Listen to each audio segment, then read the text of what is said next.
In this program, I created four subroutines called part pick, part place 1, part place 2, and the main routine.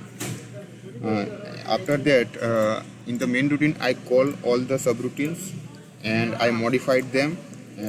I also declared some variables like direction, quantity, station 1 total parts, station 2 total parts, and reset statics. When I choose the direction, the